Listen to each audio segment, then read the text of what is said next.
En la mañana del 28 de febrero de 1997, una oleada de helicópteros de noticias se dirigió rápidamente hacia un banco, ubicado en un vecindario normalmente tranquilo, del norte de Los Ángeles. Cada helicóptero apuntó sus cámaras hacia el estacionamiento de abajo, transmitiendo la escena en vivo a millones de espectadores. Lo que captaron parecía irreal en hombres fuertemente armados, disparando sin vacilar y sin mostrar la menor preocupación por la vida humana. Allí, en el suelo, lo que había comenzado como un robo bancario rutinario estaba transformándose rápidamente en uno de los tiroteos más violentos de la historia de Estados Unidos. Dos ladrones de bancos estaban enfrascados en un intenso intercambio de disparos contra cientos de oficiales del APDN. Estaban enormemente superados en número, pero definitivamente no estaban superados en armamento. Los asaltantes portaban varios rifles completamente automáticos, miles de cartuchos de alto calibre y suficiente blindaje corporal como para volver prácticamente inútiles la mayoría de las armas del LAPD. Aquella mañana convirtieron Los Ángeles en una zona de guerra, un evento que cambiaría para siempre el futuro de la fuerza policial estadounidense. Larry Phillips Jr. provenía de una larga línea de criminales. Su abuelo robaba trenes, su padre profanaba tumbas, y con el tiempo, Larry se convertiría en uno de los ladrones de bancos más notorios de la historia estadounidense. Pero su camino criminal no comenzó con grandes golpes de alto perfil. En 1984, después de abandonar la escuela secundaria, Larry comenzó a entrenar como físico-culturista en el Gold's Gym de Pasadena, pero pronto se dio cuenta de que no tenía la genética necesaria para competir al nivel más alto, así que empezó a buscar otra dirección en su vida. Tratando de parecer un hombre de negocios exitoso, Larry intentó robar algunos trajes caros, pero fue atrapado y arrestado. Tras ser liberado, trabajó como agente inmobiliario, pero la tentación del dinero fácil nunca lo abandonó. De vez en cuando realizaba pequeños fraudes inmobiliarios para estafar a sus clientes. Pero el verdadero punto de inflexión en su carrera criminal probablemente ocurrió en el Gold's Gym, donde supuestamente conoció a su futuro compañero delictivo. Emil Mataseranu emigró de Rumania a Los Ángeles en 1976.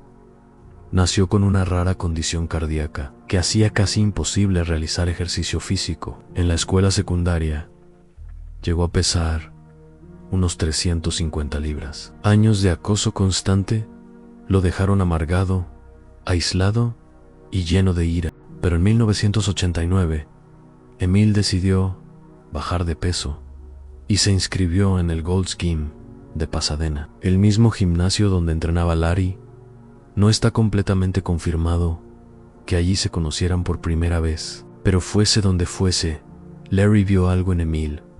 Ambos compartían una pasión por las armas de fuego, y aunque Larry tenía mucha más experiencia, el interés de Emil por el crimen comenzó a crecer. Larry ya estaba realizando pequeños fraudes y estafas, pero una vez que los dos se hicieron amigos, empezaron a trabajar juntos en planes más grandes y ambiciosos para 1991.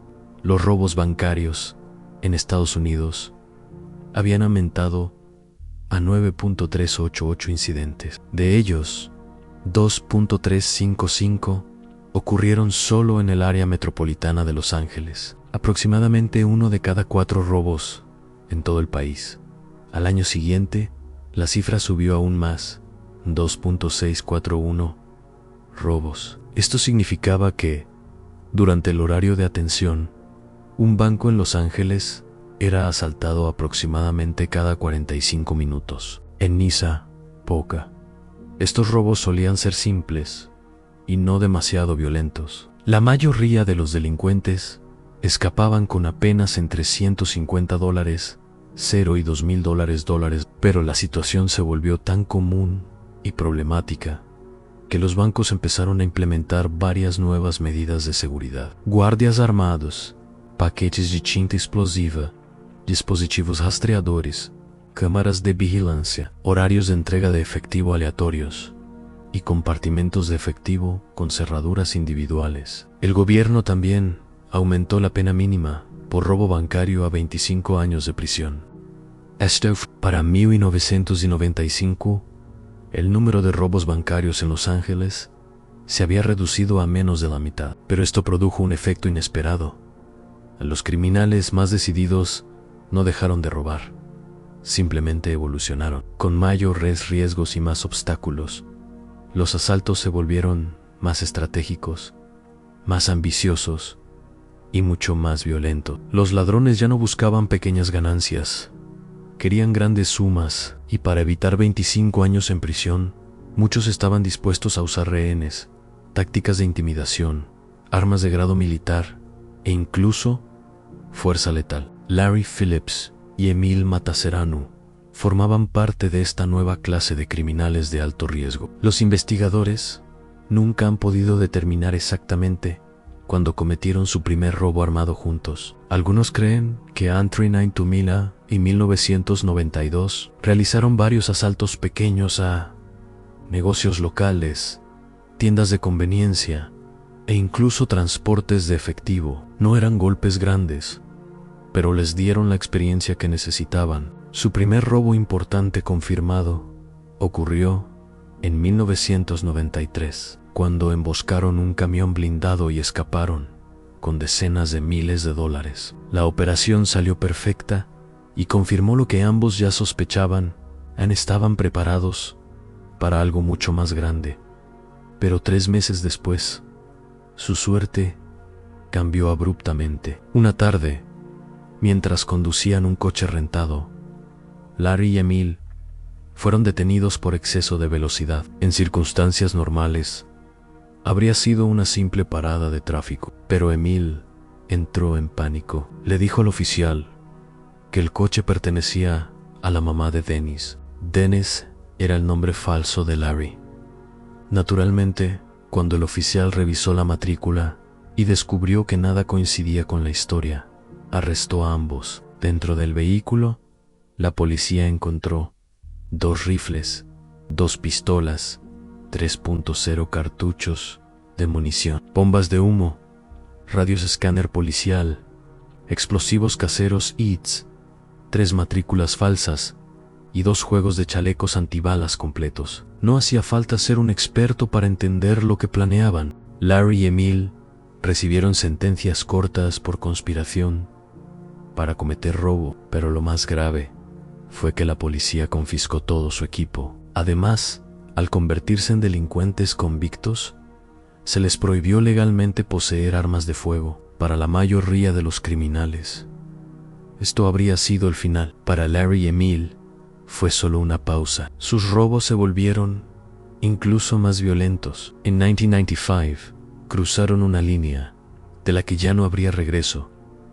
Mataron a un guardia de seguridad durante un robo a un vehículo blindado. Para 1996, habían perfeccionado casi por completo el robo bancario de estilo militar. Asaltaron 2 sucursales de Bank of America usando potencia de fuego abrumadora, entrando y saliendo en cuestión de minutos y escapando con cientos de miles de dólares. Ahora estaban preparados para el golpe más grande y finalmente el más desastroso de sus carreras criminales. Para 1997, Larry y Emil habían elegido su próximo objetivo en la sucursal de Bank of America en Laurel Canyon Boulevard, la más grande de North Hollywood. Era el lugar perfecto para su estilo de robo. El banco estaba ubicado junto a una autopista principal, con estacionamientos tanto al norte como al sur, lo que les daba múltiples rutas de escape. Hacia el oeste estaba un centro comercial lleno de civiles con potenciales escudos humanos que obligarían a la policía a pensar 2 veces antes de disparar. Hacia el este había un vecindario residencial tranquilo, con calles pequeñas que podían servir como rutas de fuga. Para prepararse, reunieron más de 3.0 cartuchos y un arsenal capaz de equipar a un pequeño escuadrón militar. 3 rifles Norinco Type 56 completamente automáticos, variantes chinas de la K-47, con cargadores de tambor de 100 balas, un Bushmaster XM15, Dissipator, una variante compacta del M16 modificada para fuego automático, ONHK-91, un rifle de combate ideal para disparos de larga distancia. Bajo su ropa llevaban chalecos de Kevlar, reforzados con placas de acero en el pecho y la espalda. Larry fue aún más lejos y envolvió sus brazos, piernas y la ingle con capas adicionales de Kevlar improvisado. En comparación, los oficiales promedio del LAPD solo llevaban un arma Beretta M92 FS con cargadores de 9 milímetros menos B alas, prácticamente inútiles contra el blindaje de Larry y Emil, especialmente a distancia. Incluso así, los dos asaltantes llevaban su propia Beretta como arma secundaria. Su plan era simple y preciso: entrar al banco, controlar a los civiles, obligar al subgerente a abrir la bóveda, llenar las bolsas con efectivo, salir antes de que la policía pudiera responder. Todo su plan dependía del tiempo, a 8 minutos, dentro y fuera. Eligieron un viernes por la mañana, asumiendo que la bóveda estaría llena después de la entrega de efectivo. Esperaban irse con al menos $750.0. No era un plan improvisado, era el resultado de años de preparación, estudiando cada detalle y ensayando cada posible escenario. Pero cuando llegó el día, nada salió según lo planeado. A las 9:16 de la mañana, Larry y Emil bajaron de un Chevrolet Celebrity blanco en el estacionamiento norte del banco. Acababan de tomar fenobarbital, un medicamento que normalmente se usa para prevenir convulsiones, pero que ellos utilizaban para calmar los nervios. Habían planeado cada segundo del robo y hasta cosieron pequeñas carátulas de reloj en su equipo para controlar el tiempo. Si todo salía perfecto, saldrían del banco en exactamente 8 minutos. Pero justo al acercarse a la entrada, Larry vio pasar un coche patrulla. No sabía si los oficiales los habían visto, así que decidieron seguir adelante. Dentro del banco, Larry agarró a un hombre que estaba usando el cajero automático, lo tiró al suelo y disparó una ráfaga al techo. Al mismo tiempo, Emil disparó al candado de la puerta de seguridad de los cajeros y empujó al subgerente hacia la bóveda. Pero entonces encontraron un problema enorme. En lugar de una gran bóveda principal, el banco usaba múltiples compartimentos de efectivo individuales, cada uno con su propia llave. Y peor aún, la entrega de dinero que creían, programada cada viernes por la mañana, había sido randomizada por motivos de seguridad. Eso significaba que el robo sería más lento y mucho menos rentable. 3 minutos después de iniciar el asalto, Larry salió para evaluar la situación. Si la patrulla los había visto entrar, podían estar en peligro inmediato. Miró hacia el sur y vio a la policía agrupándose en el centro comercial al otro lado de la calle. El LAPD ya estaba respondiendo. Estaba a punto de ponerse muy violento 8 minutos después de iniciar el robo. Emil había logrado llenar su bolsa con $303.305, sin saber que también incluía 3 paquetes de tinta explosiva escondidos entre los fajos de billetes. Afuera, más de 20 oficiales del LAPD ya habían tomado posiciones defensivas alrededor del banco, cubriendo todo el lado norte y oeste. Cualquier posibilidad de una huida limpia había desaparecido. En ese momento, Larry volvió a salir, levantó su AK-47 y abrió fuego. De inmediato, se desató un tiroteo brutal en medio de una calle concurrida de Los Ángeles. Los oficiales buscaron cobertura y devolvieron el fuego cuando pudieron, pero sus balas de 9 milímetros eran casi inútiles contra el blindaje de Larry, a más de 60 metros de distancia. Los disparos simplemente rebotaban en su armadura. Mientras tanto, los rifles automáticos de Larry y Emil atravesaban autos, paredes y cualquier cosa en su camino. Durante casi 4 minutos, Larry permaneció de pie a plena vista, disparando cientos de balas a través de Laurel Canyon Boulevard. Momentos después, Emil salió para unirse a él. Juntos hirieron a varios oficiales y a varios civiles, atrapados en el fuego cruzado, pero eventualmente tenían que moverse. Larry fue el primero en avanzar hacia el estacionamiento, mientras Emil lo cubría con disparos. Una vez que Larry encontró una nueva posición, Emil se movió también. Sin embargo, justo cuando Emil salió, los 3 paquetes de tinta dentro de su bolsa explotaron, liberando humo rojo por todas partes. Al mismo tiempo, un oficial logró rozarlo con una bala justo encima del ojo, creando una herida que dejó una marca de sangre.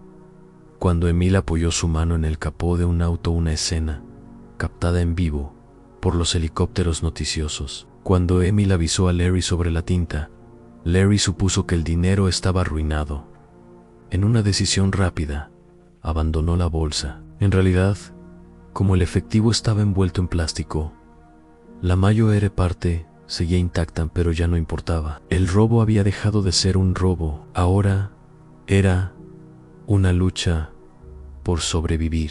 Aún hoy no se sabe por qué no intentaron escapar en el auto en ese momento. Quizás creyeron que la policía ya había bloqueado todas las salidas, o quizás simplemente decidieron luchar hasta el final. Durante los siguientes 20 minutos, mientras Emil se recuperaba del golpe en la cabeza, Larry sostuvo un enfrentamiento armado, él solo, contra cientos de oficiales. Recibió al menos 3 disparos adicionales, uno de ellos en el costado, donde su armadura no cubría. Aún así, Larry siguió luchando, impulsado por la adrenalina y el fenobarbital. Cuando se quedó sin munición para su AK-47, corrió hacia su auto, tomó el rifle HK-91 y continuó disparando. Incluso intentó decirle algo a Emil en un momento, pero una bala le golpeó el brazo izquierdo, interrumpiéndolo. Frustrado,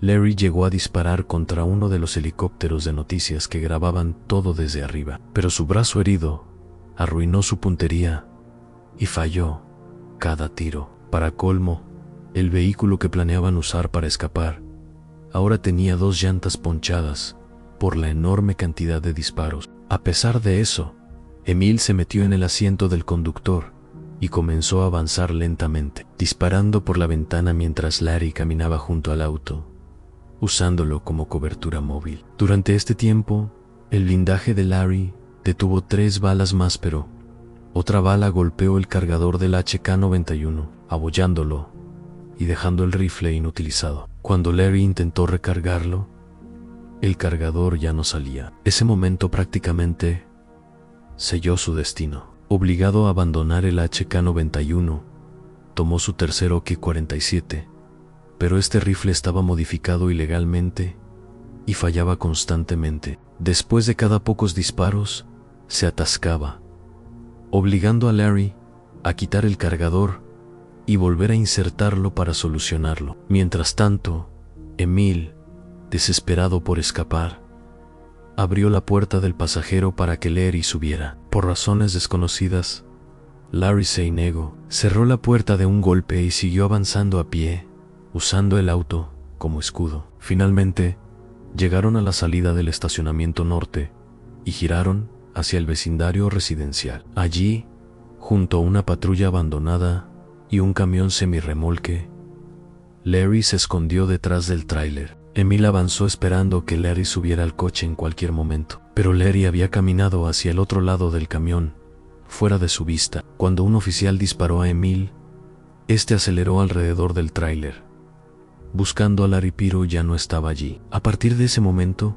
ambos estaban completamente separados y cada uno luchaba solo. Larry quedó atrapado entre el camión, una cerca de madera alta y 2 grupos de policías acercándose. Solo tenía el AK defectuoso y una pistola Beretta M92FS en su hombro. Mientras intercambiaba disparos con los oficiales, recibió 2 tiros por la espalda. Uno impactó en su chaleco, pero el otro atravesó por un hueco y le perforó la arteria subclavia, provocando una hemorragia interna masiva y un dolor intenso. Aturdido y entrando en pánico, Su AK volvió a atascarse, en lugar de simplemente volver a colocar el cargador. Larry tiró repetidamente del cerrojo, alojando una bala dentro y dejando el arma completamente inútil. Desesperado, se arrastró debajo del semirremolque para cubrirse, pero los oficiales tenían línea directa de visión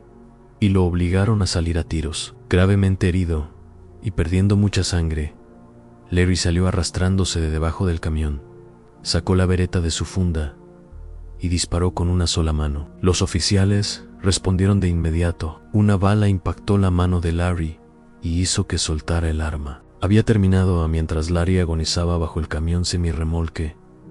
El equipo SWAT del LAPD finalmente llegó a la escena. Comenzaron a requisar vehículos policiales y avanzar hacia el vecindario residencial, en busca de Emil, quien aún seguía huyendo en un Chevrolet Celebrity prácticamente inutilizable, 2 llantas ponchadas y un tanque de gasolina que perdía combustible. Volver a buscar a Larry ya no era una opción para Emil. Estaba solo, desesperado y armado, decidido todavía a escapar. Pero para tener alguna posibilidad, necesitaba un nuevo vehículo. Conduciendo más profundo en el vecindario, Emil obligó a un automóvil a detenerse frente a él.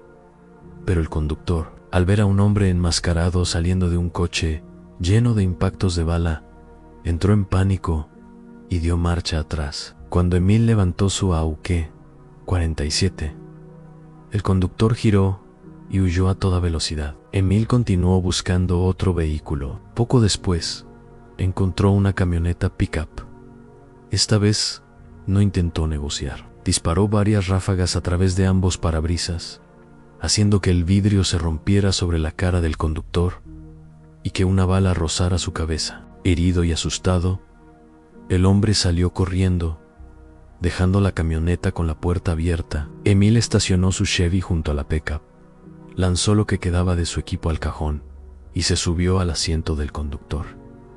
Intentó encender el motor, pero no arrancó. El conductor, pensando rápido, había sacado las llaves antes de huir. Bajo presión y sin perder tiempo, Emil se agachó para intentar encender la camioneta, puenteando cables. Mientras hacía esto, un equipo SWAT lo detectó y estacionó justo a su lado. Emil apenas logró saltar fuera de la camioneta antes de que una lluvia de balas perforara el asiento del conductor. Tomó cobertura detrás de su Chevy y abrió fuego contra los oficiales del SWAT durante 2 minutos y medio. Emil y el equipo SWAT intercambiaron fuego intenso. Cada vez que los oficiales disparaban, el blindaje corporal de Emil absorbía los impactos. Él seguía disparando agresivamente, tratando de mantenerlos a raya. Pero eventualmente, Emil se quedó sin munición para su AK-47. Uno tuvo que tomar unos segundos para agarrar su rifle XM15 de disipador del cajón de la camioneta. Esos pocos segundos fueron suficientes para darle una oportunidad al SWAT. Uno de los oficiales, desde una posición baja, notó un espacio entre las llantas de los vehículos estacionados. Desde allí, tenía una vista clara de las piernas de Emil, el único lugar sin blindaje. Cuando Emil levantó el XM15 y reanudó el fuego, el oficial se acostó, apuntó cuidadosamente a través del hueco y disparó. La bala impactó en la pantorrilla de Emil. Luego otra y otra a mí.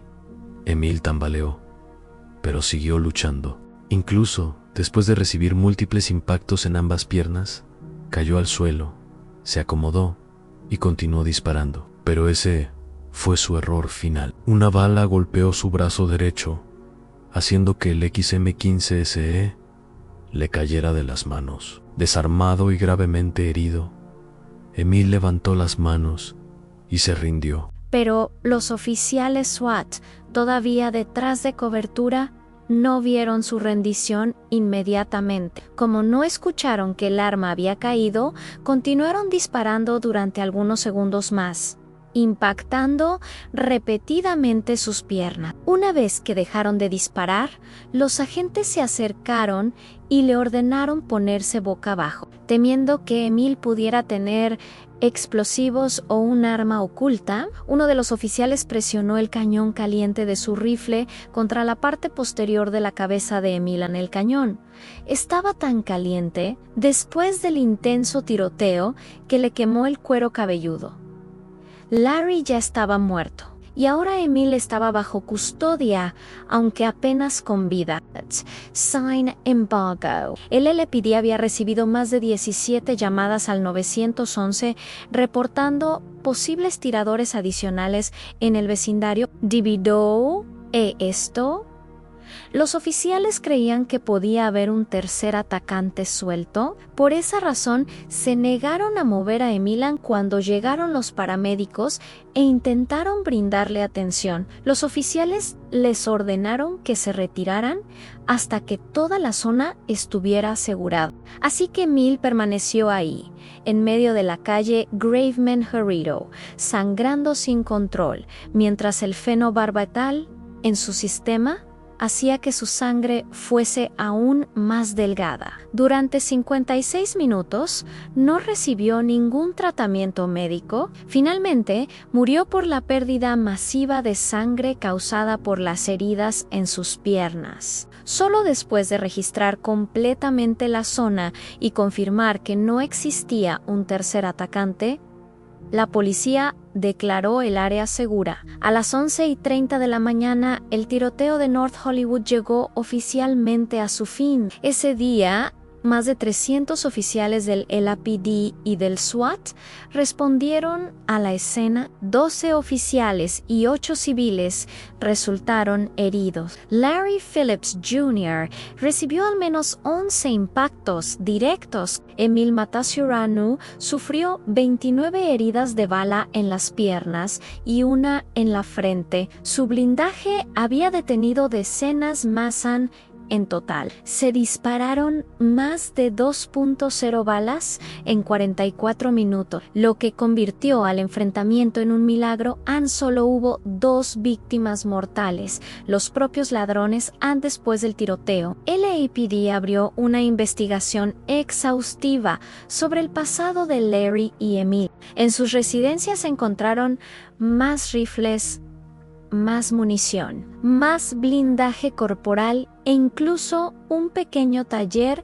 improvisado para fabricar explosivos caseros. En aquella época, la mayoría de los oficiales del LAPD portaban únicamente pistolas de 9 milímetros, revólveres calibre en .38 y escopetas en los vehículos. Estas armas no eran efectivas a larga distancia y sobre todo no podían penetrar el blindaje pesado que llevaban Larry y Emila ese día. Esa debilidad quedó absolutamente expuesta en televisión nacional. Antes del tiroteo, ya existían debates sobre si las fuerzas policiales necesitaban armas más potentes, pero no se había tomado ninguna medida importante al respecto. El tiroteo de North Hollywood cambió eso por completo. Gran parte del enfrentamiento fue captada por las cámaras de noticias y transmitida en vivo a millones de personas en todo Estados Unidos. Los espectadores vieron en tiempo real cómo 2 criminales fuertemente armados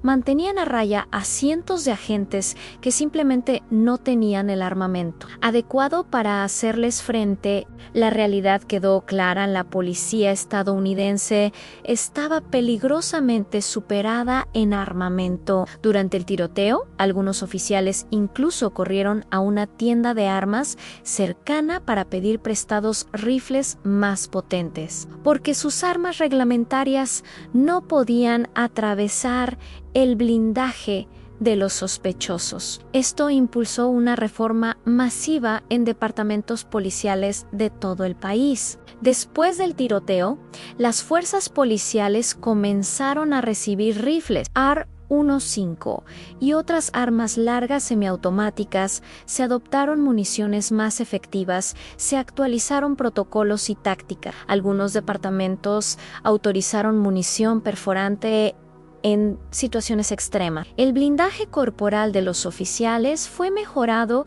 incorporando placas de traumau metálicos u cerámicos y se comenzaron a usar cascos balísticos similares a los del equipo SWAT, aunque el tiroteo de North Hollywood no fue la única. Causa de la creciente militarización policial en Estados Unidos, sí fue uno de los momentos decisivos más importantes. Hoy en día, las fuerzas policiales estadounidenses están mucho mejor equipadas y preparadas para enfrentar situaciones extremas como la que ocurrió aquella mañana en North Hollywood. Y aunque todos esperan que algo así nunca vuelva a suceder, si llega a pasar otra vez, esta vez estarán preparados.